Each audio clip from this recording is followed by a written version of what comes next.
Hello, welcome to this video. I'm sure you've been watching my previous videos on mental health and wellness. I'm an expert in mental health and wellness. If you haven't watched those videos, go to them right now and watch those videos before you come to this video. Well, my name is Sarah, and today I'm gonna be shedding more light on addiction. What is addiction? If you're going through addiction, how do you handle that? Well, let's get into it already. What's addiction? There are two types of addiction. And before I get to that, addiction is an uncontrolled use of anything. It could be a substance. And as you're going to see, we also have non-chemical addiction. Non-chemical addiction are things like internet and other things that don't have any chemical. Now for this video, I'm going to focus my discussion on chemical addiction. Now, and this is addiction to substance or alcohol. Yeah, so what's an addiction? Addiction is a disease. I want to start by saying that clearly, that addiction is a disease. Just like diabetes or high blood pressure, addiction is a disease. Why do I say it's a disease?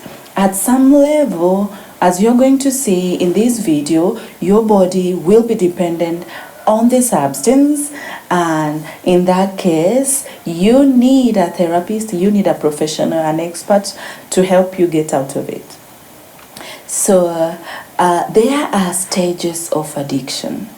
You know, for starters, when you're using substance or alcohol, any alcohol or substance or drug, you may be experimenting. Okay, you go out with your friend and it's a hangout and you're having fun, you're having a party, and then you test it. That's an experimental stage, you know. And when that happens, you get some high feeling. Someone who has used a substance may understand what I mean by a high feeling. You feel really good when you use the substance, and that makes you to go back to it. So you go back to your alcohol because you want to feel the high, you see. And the more you go back to it, your body becomes dependent on the substance.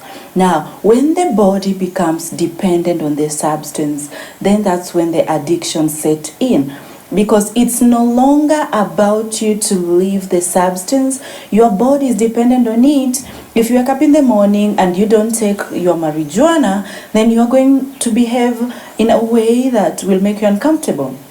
You'll have nausea, you'll start having muscle tremors, we call them withdrawal symptoms. At that level, your body is dependent on the substance. I'm not sure what your substance of choice is. Could be marijuana, could be alcohol, could be tobacco.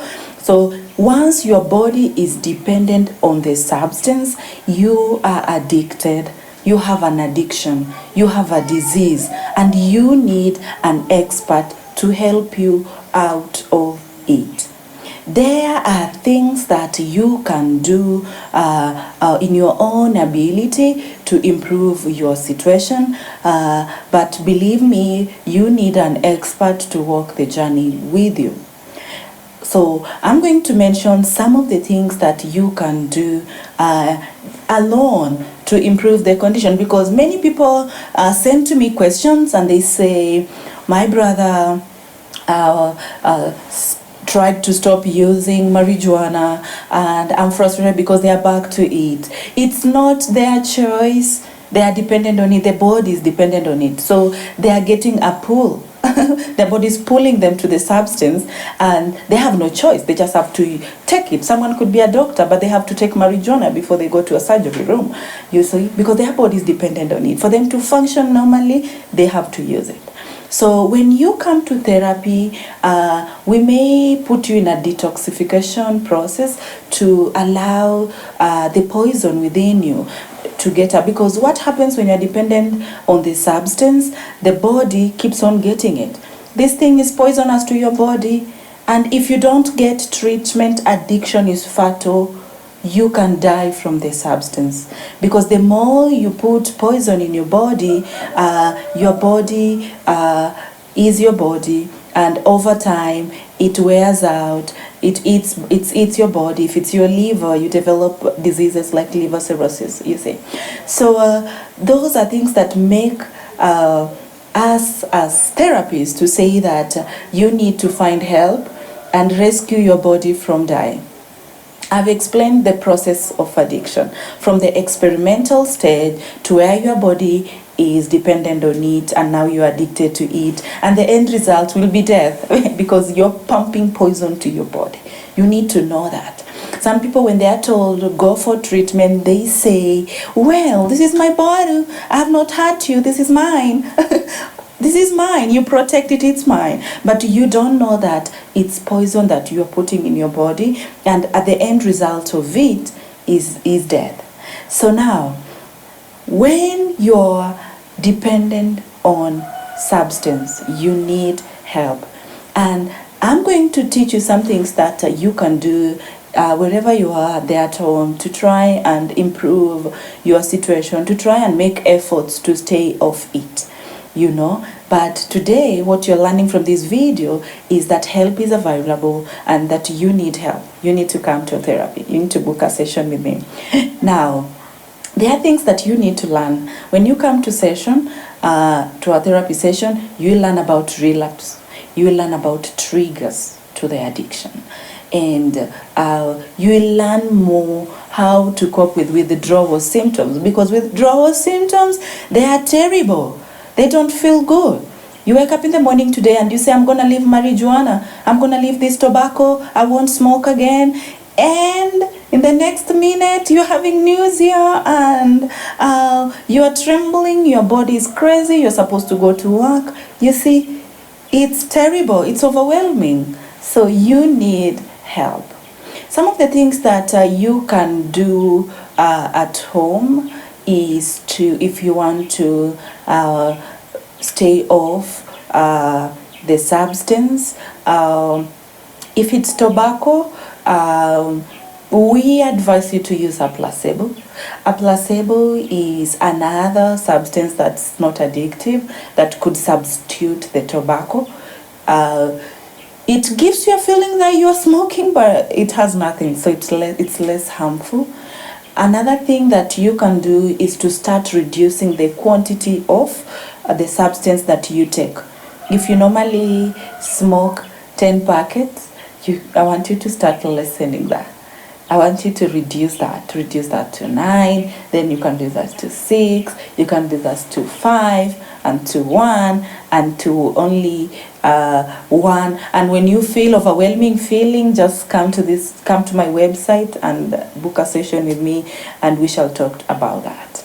Now, some things that you need to be aware about as you think about sobriety. Sobriety is just you making a decision to stay off your substance of choice. Is triggers. Triggers are things that push you into using the substance. Mostly triggers could be stressful events. Triggers could be your friends. Triggers could be availability of your substance of choice. That's why when you come to therapy, we work with you to identify the specific triggers that you have that make you want to use the substance. And once you identify them, we work with you to empower you to know how to handle your triggers. And once you know how to handle your triggers, then you may meet your drinking buddy, but they won't push you into it, because we have empowered you with inner resources to enable you to fight that. Another thing that you need to know is about relapse. That as you start the journey of sobriety, relapse is something that you must experience. It's just a must that you will experience a thinking process about relapse or desires to go back to using it and those things. So when you come to therapy, we help you work through that. Now, I need you to watch some of my videos that I've done on relaxation techniques, because those videos are going to help you to handle stress. Stress is a big trigger to many people who use substance. And at this level, even though you are using a placebo. I've told you that you could use a placebo if you're smoking and you have lessened the quantity of the substance that you are using. Some people would stop using it, but given that it's not easy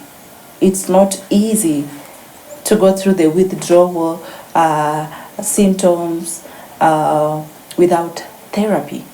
So my advice, my recommendation at this level is that if you are doing this alone, find an AA meeting. An AA meeting is an Alcoholics Anonymous meeting that could be available in your region. You need some social support to go through this. And if you're addicted to narcotics, then find NA meetings that you'll be attending each day for empowerment and just for that support as you go through this process, because I know it's not easy, you know. Another thing that you can do is there are people who have religious programs, like in your church. Is there a religious program for persons in recovery? That's something that you can tap on to see that whether it helps. But you don't have to go through all that. Come to my website, talktoapsychologist.com, hit that chat button, book a session with me, have therapy with me. I'll put you in a program, a 3-month program that will be intense, you handling this tough time that you're having, and after that it will be follow-up, and you'll be able to reach out to me anytime that you're having tough situations, and you'll work through your addiction. If you have questions on addiction, send them to me. I love hearing from you. Send me all the questions that you have on addiction. If you have a member of a family that you feel they need help, lead them to the website. I'll let them book a session with me. And you can share this video to as many people that you know, and let them know that addiction is a disease and that it's not a choice of theirs. They need help, and that help is available. Otherwise, thank you so much for listening to this video, and until my next video, it's a bye.